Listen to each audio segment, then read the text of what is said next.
It's a one-time adjustment that's necessary due to other scheduling that I have no control over. Because if I have control over anything, but that's a different discussion. Oh, so it's 11:50 to 12:30. 12:30. That's next week. Next week only. Hopefully we won't have to go through this adjustment again. On page 106, you'll find Parashat Chaya. Okay. A portion has a theme. There's obviously a theme in a portion. There's obviously a message that the author wants us to walk away with. Now, when it comes to a life, when you are writing a book about a person's life, so you focus on specific events. So if, let's say, you are writing a book about Sandy Koufax, who was a pitcher for the Dodgers, who would not Brooklyn before '57, correct?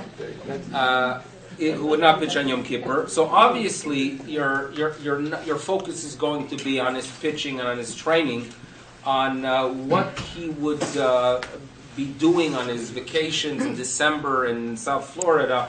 It wouldn't be so relevant if you're trying to understand baseball. Okay. And lahavdil, this is a book, the Torah is a book of ethics. It shares with us a lot about specific individuals like Abraham, Sarah, Yitzchak, Rivka, the Avot and the Imahot. But obviously we're not going to be told, be presented information that is simply irrelevant, like what Abraham Avinu ate for lunch, okay, or how he liked his scrambled eggs. Things like that are not going to be addressed. And so too, when it comes to interactions, who he interacted with, where he would get his sheep, right? We are not going to be told the names of the merchants unless there is significance, unless there is value. So as soon as you read about an interaction and a specific name is presented, you got to tune in. You got to try to figure out what is the message here. So that's piece of information number one. The significance of the name, the message.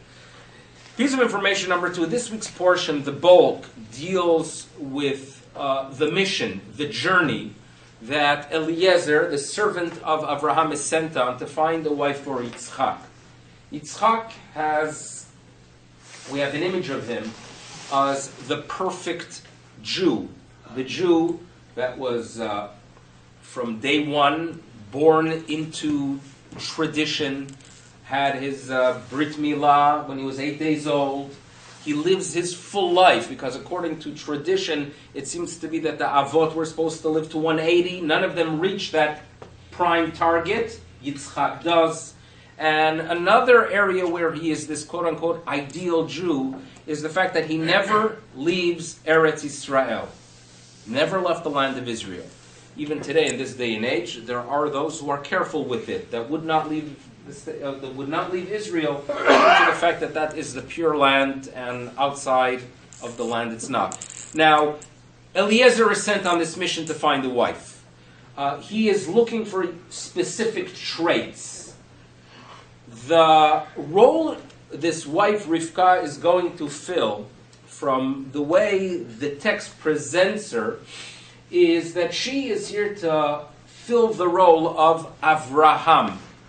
In other words, even though the Torah tells us that when Yitzchak marries her, he has some comfort after the passing of his mother, nevertheless, if you look at the traits that Eliezer requests in his prayer, and if you look at how the text describes her, it seems to be you are seeing a little Abraham here. Okay, and we're going to point those few things out of why and how Abraham is what Abraham Avinu is, the personality we are looking in her. So with that introduction, we're going to read a little bit into the portion, and then we're going to try to understand the theme of the portion and the significance of a few things. So in the beginning of the parsha, Sarah dies, that we know, 127 years old.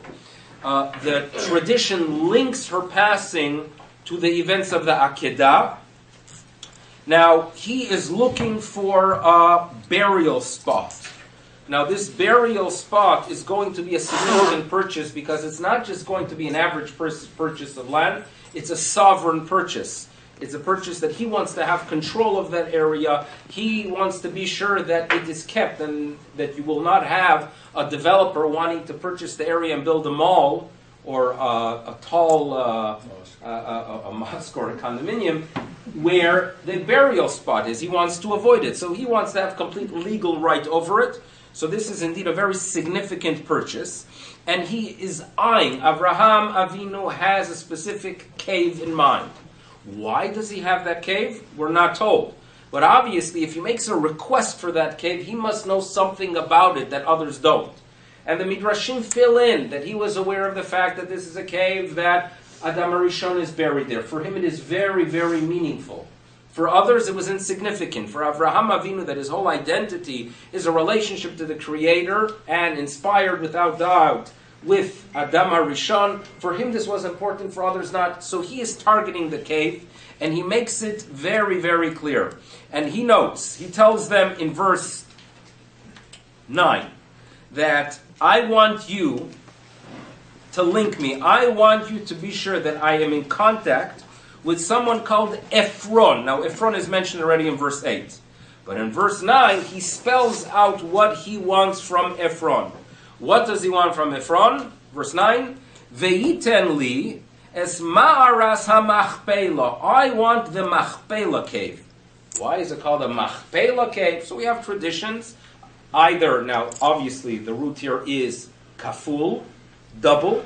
Either pairs are buried there, or it's perhaps a cave that has an upper level and a lower level. Whatever it is the name of the cave.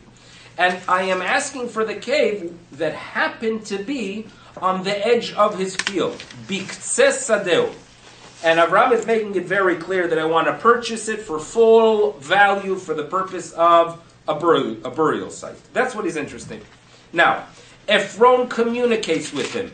And this is done in public, because this is, again, not a sale done just by an individual to another individual. This is a very significant sale because this is a sovereign purchase where you have to have others approving of it.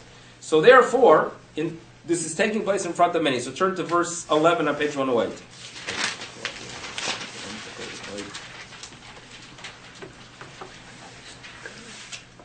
Now, he turns to Avraham Avinu. This is Ephron, the owner of the Machpelah cave. And he turns to Avraham Avinu and he says, listen, Lo Adoni Shmeini. No, listen. Heed me. Tune into me. And I'm willing to give you. Hasadeh natati lach. In other words, I'm giving you. You want a cave? I'm giving you a field and a cave. Hasadeh ve'hame'ara sherbo lechanesatiyah. You're getting both. He sounds like a very nice guy, this Ephron, because all he wants is a cave and he's willing to pay. And he says, no, I am giving it to you, and I'm going to give it to you, not just the cave itself, but even with the field. And this will be done in public. Le'enei bnei ami. I want sure that everyone knows about it, and you could go ahead and bury your dead. Now, Avraham Avinu rejects it. He rejects. And he says, I want it, but in verse 13, I already have set aside the money. Nosati kesef hasadeh. I already set aside the money. So just take it. The money is set aside. Please take the money. And there seems to be this beautiful argument that you find once in a while when you walk into a store.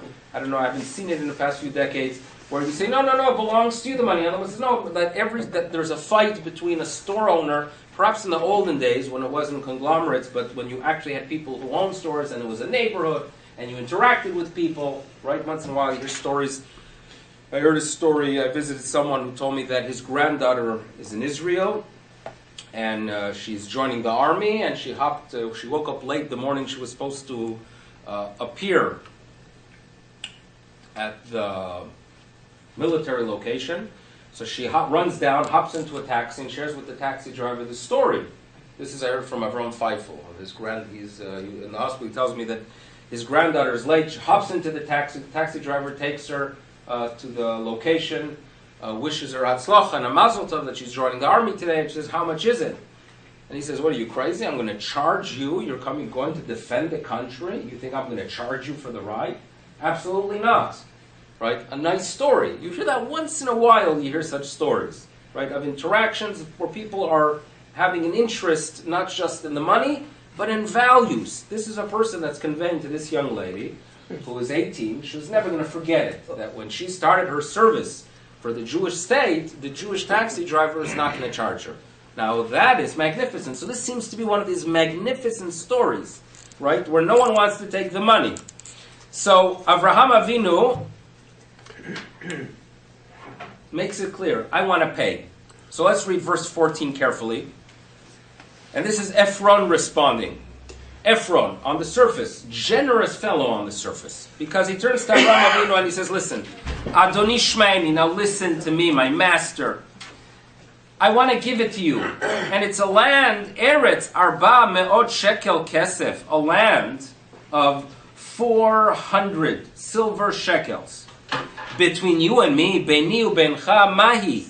What's for, in other words, it's a land that is worth, this is Ephron. Abraham, this is a land that is worth 400 silver shekel. What's the big deal for me to just give it to you as a gift? That's what he says. Now, Avraham Avinu understands what he is really saying. Vayishma Avraham el Ephron.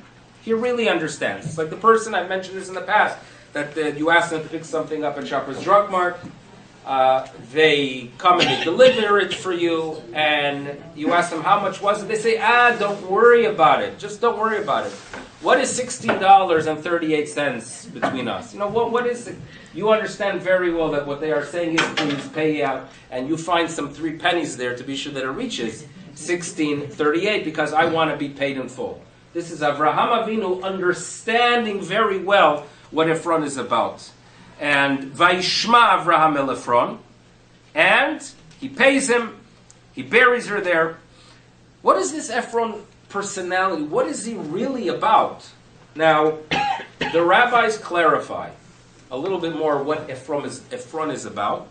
But first we want to go ahead and assess Rivka a little bit. You know the story. He's sent on a mission. It's interesting that the animals that are described several times in this long chapter are the camels, the gemalim. And we associate gemalim to acts of kindness. Gmilut chasadim. Gomel chesed, a person who performs acts of kindness. Why did the camel, which happened to not be a kosher animal, but why does the camel get this merit that for eternity they are linked to one who is performing acts of kindness? Gomel chesed. Why do the camels have that schus? They're always smiling. They're always smiling. Interesting. Maybe. They're always spitting. Now, It's always smiling. anyone else want to give an attempt something else maybe? Now. How about they labor for a long time without requiring nourishment? Okay. They're doing for others without nourishment. They take care of their needs earlier on in the journey, and they go for miles, doing for others. That is chesed. That's the answer. They are doing for others. They have their own needs taken care of, and they do for others. And by the way, we know very well that, not in all cases, but often the people who are able to do chesed, who are really able to live for others, are the ones that had childhoods, right, where there was comfort, where they were taken care of. A person develops in a healthy environment, you develop in a healthy environment, you are taken care of. And then you could live a life by doing chesed. You become a camel. Right? You are caring, you're taken care of. You are there to take care of the needs of others. And we know very well that the needs of others are often emotional needs. You are taken care of, you could do for the sake of others. The ones that are, that the reality is that they have a need, don't excel in that field. Gmilut chasadim. Why does the gamal appear here? This is what this portion is all about. Chesed. Now, he prays to the Almighty, and he makes it very clear on page 110. If it's a young lady, that in the last, on verse 14, if I turn to her and say, Hatina kadech, go ahead and tilt your jug to give me a little bit of water. But her concern is not just for my welfare, but for the welfare of the animals. Then I know, on page 113, HaKadosh Baruch Hu, you have designated this young lady for the son of my master. Two key words here that describe Rivka's behavior. Two key words are, number one is that she goes, and she does it with Ritza, right? Let's look at verse 20. Number one, Vatimaher. She hurried. Number two, Vataratz. These are two words that describe enthusiasm. She's not just doing it, as they say, to be yaitza. You know the term, to be yaitza? You do something because you got to do it. But no, there's enthusiasm there. And if you look back to the portion that describes the essence of Avraham Avinu, which were the acts of kindness, if you look back to the beginning of last week's portion, where he is interacting with his guest, those two terms appear there as well. Vayaratz, he runs to them.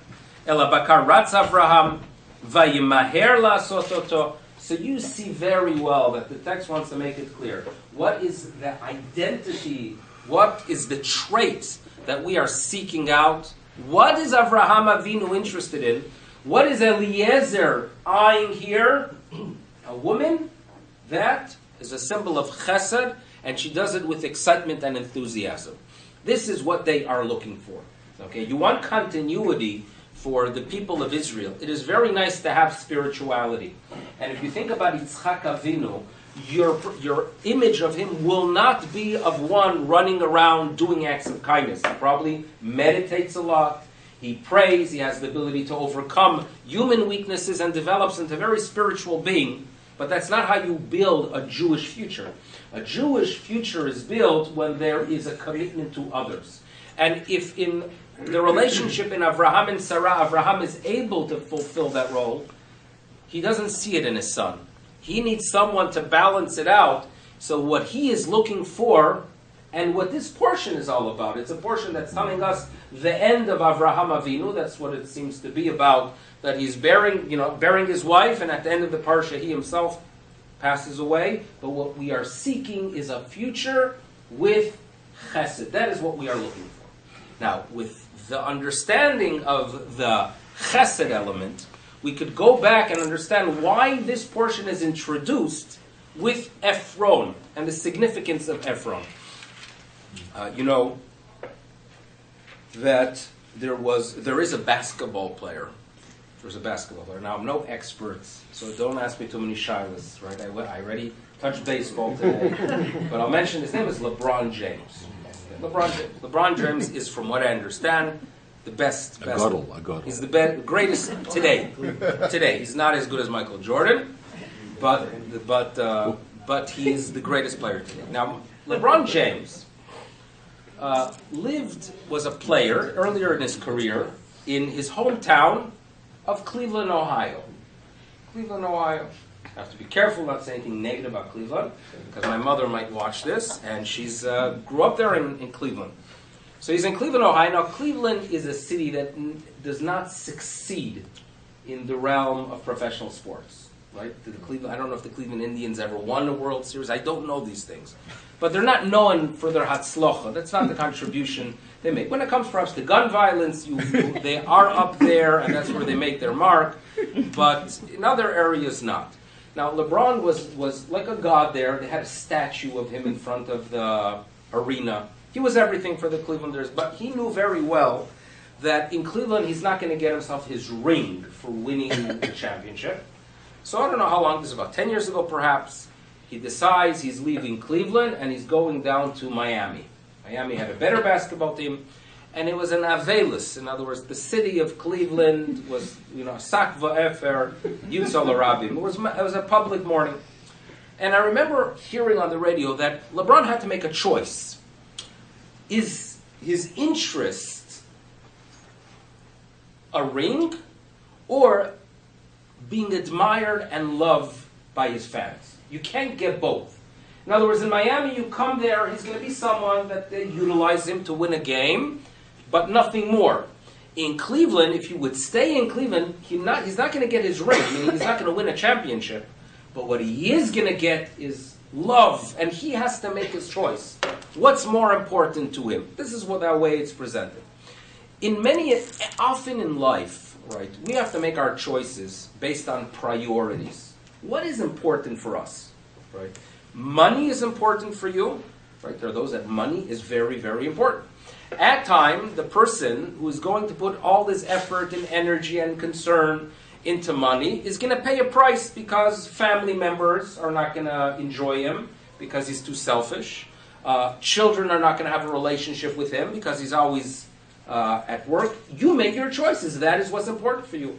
There are those that family is very important, and at times you're going to have to struggle financially as a result. There are choices we have to make. Right? Some people have them on one level, others on a different level. We make choices in life. There are those who want it all.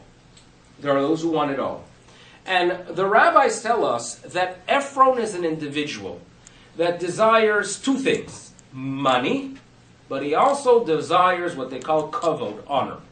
In other words, for him to go ahead and have a reputation that the most recognized and admired individual in Israel, Avraham Avinu, because at that point, Avraham Avinu is respected. Nesi Elokim ata betochenu, which indicates that what the Almighty promised him, that in this new land, you're going to be respected and you're going to have an impact on others, it is actually taking place. For Ephron to stand up there and say to Avraham Avinu, you know what? You don't have to pay me. You know, he was, without a doubt, the news coverage the next day, the headlines, Ephron, a real hero. You know, CNN has their heroes. Ephron would have been, without a doubt, a hero. That he was willing to lose hundreds of silver shekel just to honor Avraham Avinu. Kavod, without a doubt. Ephron wanted that. But at the same time, what did he want as well? He wanted the money. He wanted everything. He wanted the honor and he wanted the money. And he's a smart guy, for the record. Because, number one, what does he do? The cave did not have a value of 400 shekel. The cave did not. So what does he do? You know that sometimes they have on TV that you buy, they make up these new tchotchke, that if you have that, everything, cutting vegetables will just suddenly be easier for eternity. And it is an amazing tchotchke, and it comes not with one blade, but 17 different blades. And if you call in within the next 30 minutes, we're not going to give you one. We're going to give you two of these tchotchkes that are made in China for 15 cents for $39.99. In other words, they take something that is worthless, add to it, make it look big, and then they could sell it for $40 plus shipping and taxes, right? That's what they could do. The first one to come up with this idea, Ephron. Ephron's brilliant. Avraham Avinu needs a cave.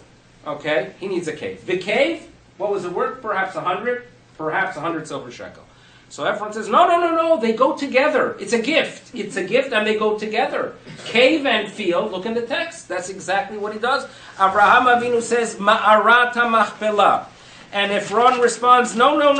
Hasadeh, you could have the field as well. They go together. You can't separate the two. It's a gift. It's a gift. It's a gift that's worth 400 silver shekel. It's a gift, but they go together. Avraham Avinu gets it. He gets it. Ephron walks away with a tremendous reputation, by the way. There's no question. He was willing to give it for free. Now, Avraham Avinu understands very well he doesn't want to give it for free. Avraham Avinu pays because he's the ethical person that understands that if deep down the seller wants the money, Avraham Avinu is going to give the money. Ephron wants it all, and the rabbis call him a Ra'ain. There are people who have good eyes. When they see things by others, they are happy that others have it. Right? They realize that their existence here is one where they can make a contribution to the world.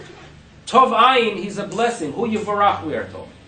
Ephron is Mr. Ra'ain. And the rabbis present the fact that if you look at the spelling of Ephron's name at the end of the story, or when Avraham, on page 108, verse 16. Up until that point, Ephron is spelled with 5 letters. Ain, Pei, Resh, Vav, Nun. Suddenly, when he is getting the money, in verse 16, when he is getting the money, Vaishkol Avraham le'Ephron, no Vav. Okay? So if you look at the Rashi spells it out. That Lefi Shamar Harbe, he said, he sounded very generous. Va'afilu me'at lo hasa, but he did not do even a little. Because he took the most significant, good coins, the best of coins. And remember, if you look at the word Ephron, and you put together the numerical value of Ephron, it comes to 400. When we label someone a 400, Ain, by the way, 70, Pei is 80, Resh is 200, Nun, 50. Okay? Ephron is 400. 400 is the person who wants the max. And just as when it comes to numerical values, the last letter in the alphabet is the Taf, the numerical value of the Taf is 400. This guy is a 400. I don't know if is there a Forbes 400 list? So a Forbes 400 will be the people who want it all. Right? They want to be sure that they have it all because they are here.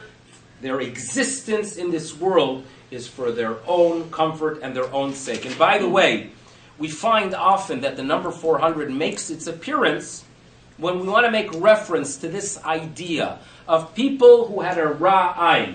You remember Yosef's brothers, how they interacted with him? They interacted with him because they saw only the negative in him.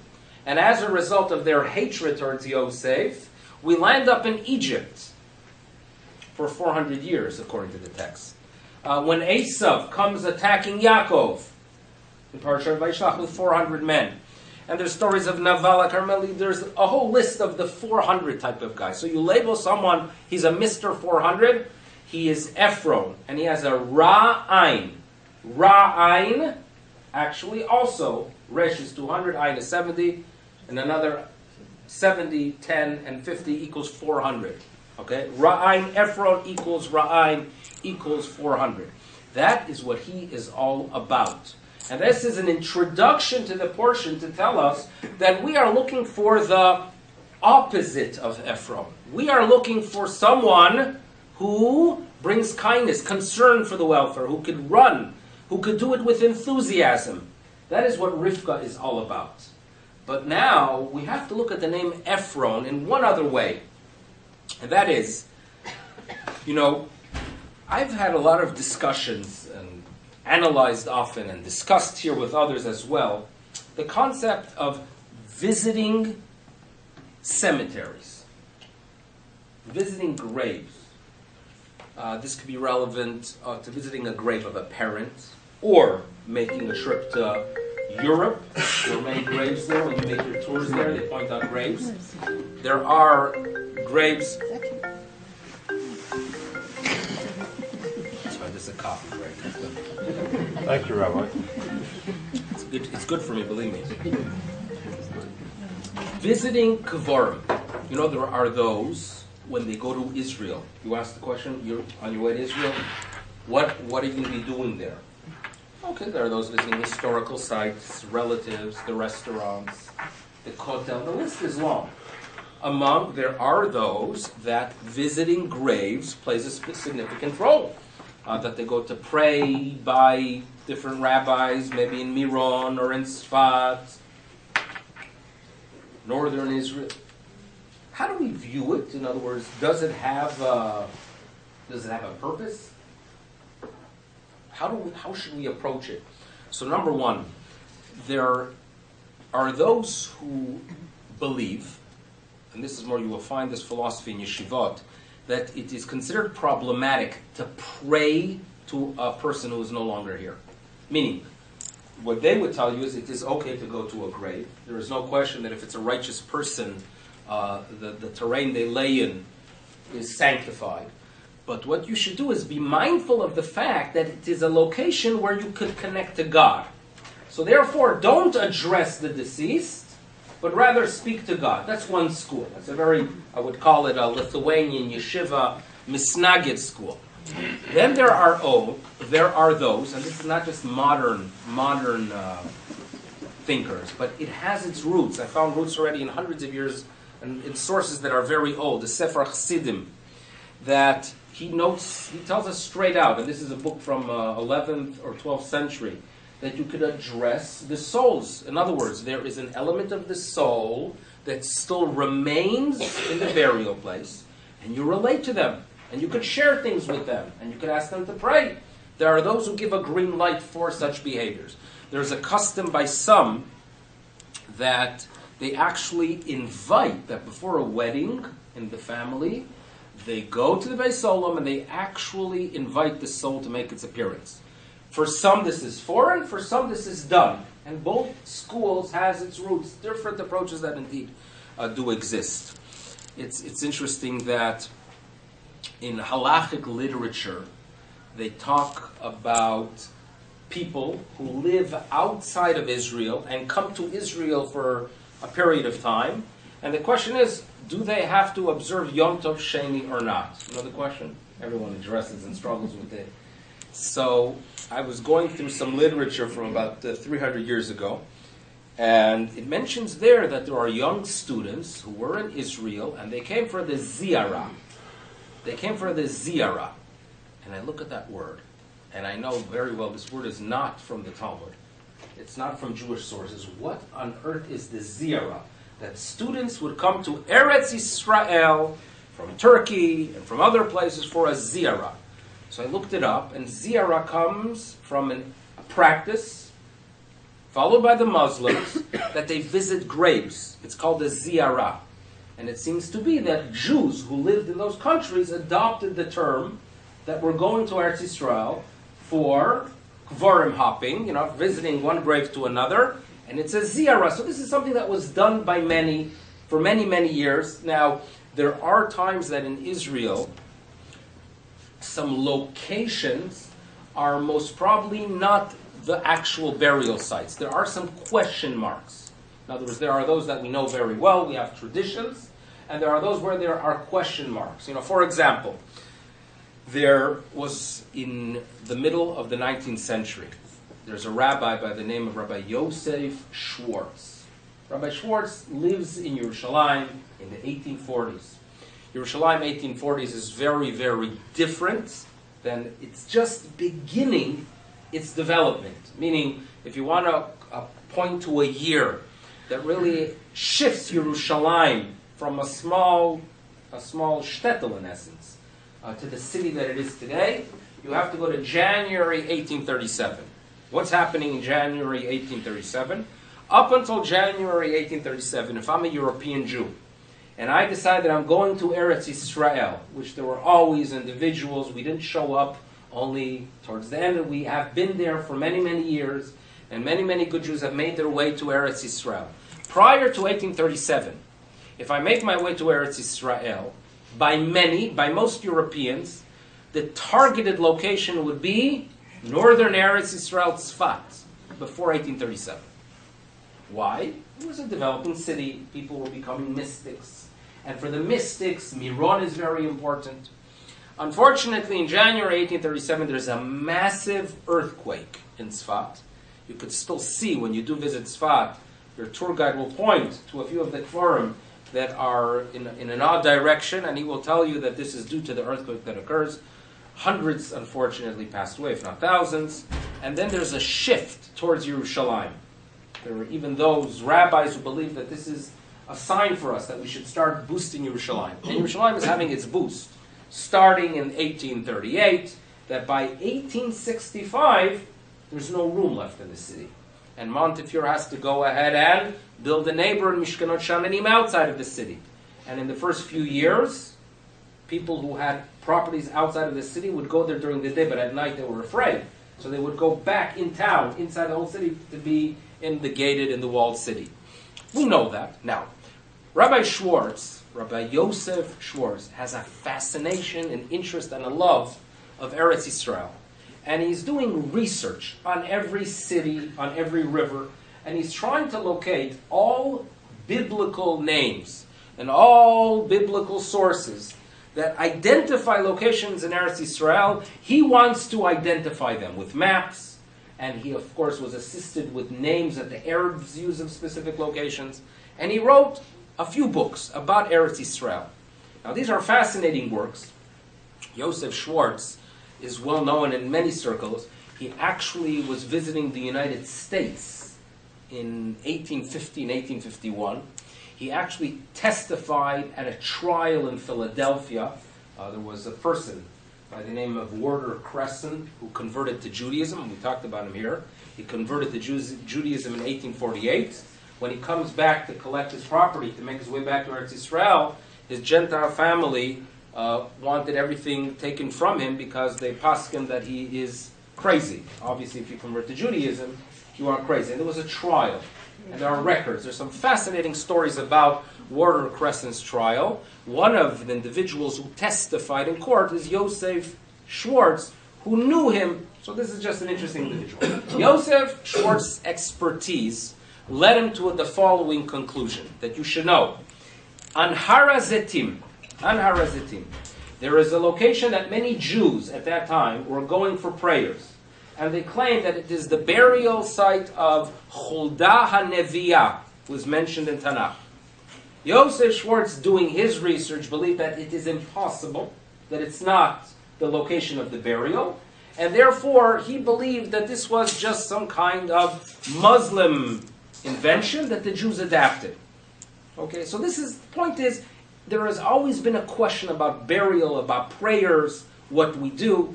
Let me tell you what I think is the real way to go forward and approach burial sites. And that is when I go to a grave. I want to walk away with a message.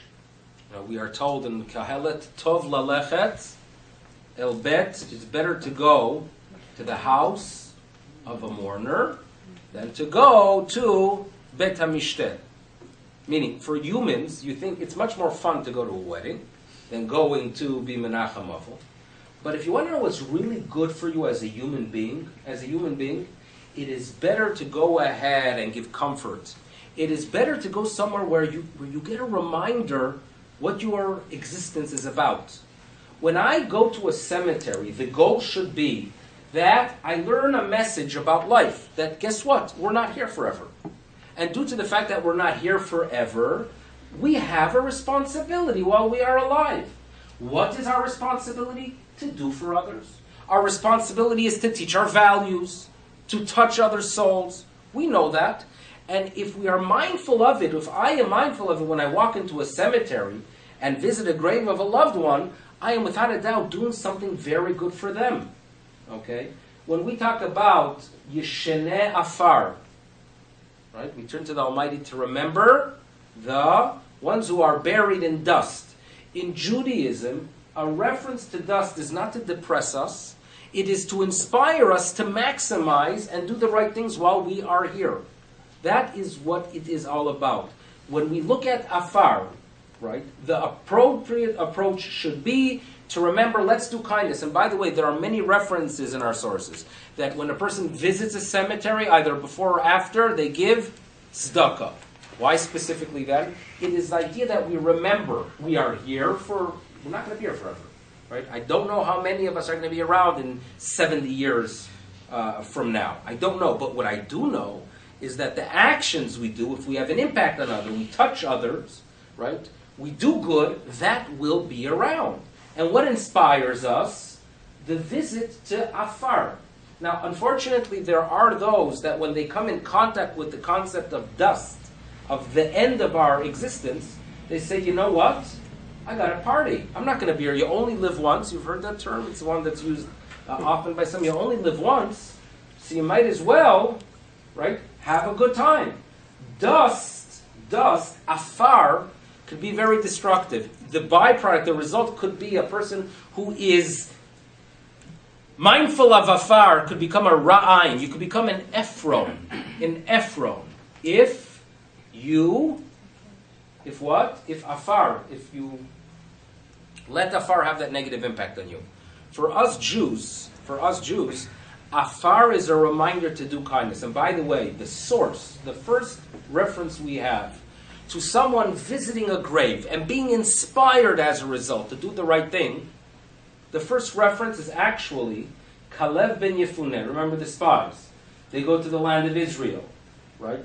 Kalev, one of them. He is one of the strong ones who was able to come back and convey a positive message. So we are told in the text of the Torah, it says that he came to Hebron. And the rabbis tell us that it's not all of the spies, but rather only Kalev ben Yefuneh comes to Hebron. Why did he come? Leishtatech al kivrei avot. He made a visit to the Ma'arat HaMachpelah. This is the source. That location where the matriarchs and patriarchs are, that's where he got inspired that afar should not turn you into Ephron. It should not make you into a Ra'ain. Afar should encourage you to do good while you are alive, to do acts of kindness. And that is what this portion is all about. Avraham Avinu is leaving this world. Right? His kindness is no longer going to be here. Where is there continuity? The continuity is Rivka. Rivka is that symbol of enthusiasm and what we are about, what Judaism is about. Concern for humanity and, of course, concern of acts of chesed, milut chasadim. It is all here. And we are not going to be corrupted by the afar. We're not going to turn into Ephrons. We're not going to turn into selfish people because we feel, hey, I'm only here for X amount of years. I might as well do whatever I can to enjoy myself. But rather, the approach is going to be that I get inspired. So when you visit a cemetery, right, what I would recommend, if you do make those rounds in Israel, number one, don't turn it into something pagan. Meaning to believe that you go pray at a cemetery and then you're a holy Jew and you can do whatever you want. That is very problematic. The best way to visit Kever, anyone you ever go, if you're in Europe, or if you're in Israel, or if you go Rosh Hashanah to Uman, what I would recommend is read up on the individual. Learn about their life. Learn about their values. Learn about their kindness. Learn about their commitment to the people of Israel and how they weren't selfish. And learn from it and walk away to be inspired that your life is not going to be an Ephron life, but it's going to be a Rivka life. And that's what the cemetery is really there for. And that's why in our sources it relates to tzedakah. Turn around and be inspired. Do good. It is very dangerous when you can take something Jewish that has great significance and turn it into an avodah zarah. Rambam warns us, there were people that they would take their mezuzah and they believed that the mezuzah protects the house. So therefore they would add names of angels, of protective celestial angels, into the mezuzah itself, believing that that's going to protect them even more. So the Maimonides writes that people who do that, basically, in his words, have no portion in the world to come. They are destroying Judaism. Because you are taking a mitzvah, and what are you doing with it? You are turning around and making it something like, like a charm, like a good luck charm. That's what not Judaism. Judaism is not about that. Judaism is that you take ideas and that when you walk into a home, you remember that there's a God and it is going to inspire you to act in a specific way. Kvarim, unfortunately, the idea of visiting graves has that same danger. That you have people, I remember seeing interviews of a person going to Tveria and he says, yeah, we first stopped by Rabbi Meir Balanes and then we go have the fun. And the fun that he was referring to was a fun that I don't think Rabbi Meir Balanes would actually do the same things. So you have to be sure that you take the message. And I think this is what the theme of the portion is. Don't be an Ephron. Don't be a Ra'ain. Yishenei Afar. We all struggle with the pain, the reality of existence, and the pain of loss. But we could do things that are eternal. And that is what we learn from Rivka. And we read this portion. We've been reading it for 3,500 years. We get inspired every week by a young girl that is committed to the stranger. And that's hopefully the message we take as good Jews. Thank you for listening and have a good day. Chaya.